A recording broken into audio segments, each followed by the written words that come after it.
was told it's dangerous. I was told, you know, Al-Shabaab have the areas, you know what I mean? But then I thought fear is the best way to control people, you know?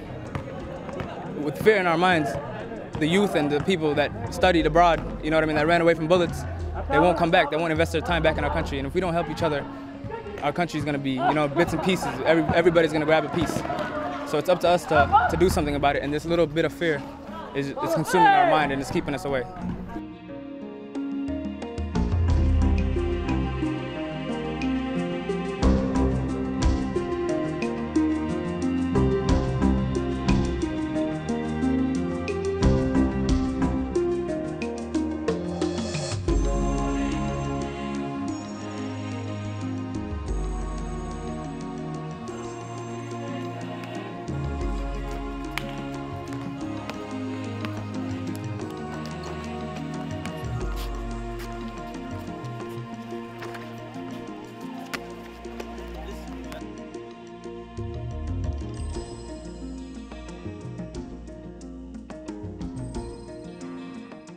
Since I've been back, I've seen what they don't really show on cameras. I've seen a lot of peace.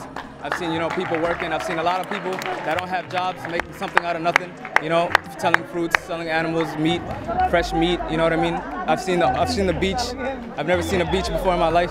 You know, so I've seen a lot of things. The weather is beautiful. It's 80 degrees and breezy every day. There's no snow. You know what I mean? There's no pollution. So I don't know. I love it here.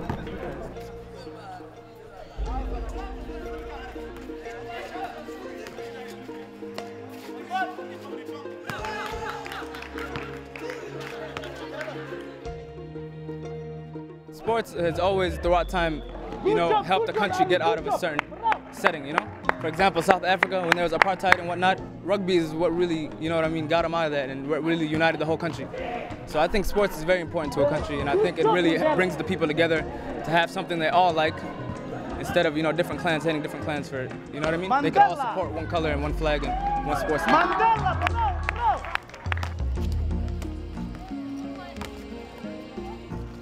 I've actually seen a couple of the ladies here practicing, and that's really big because where I'm from, even though it's developed, I haven't really seen a lot of Somali women in sports. You know what I mean? So it's really like a culture shock for me coming from such a developed area to really see ladies fully covered playing a sport and really they're baking in the sun here and they're still coming out.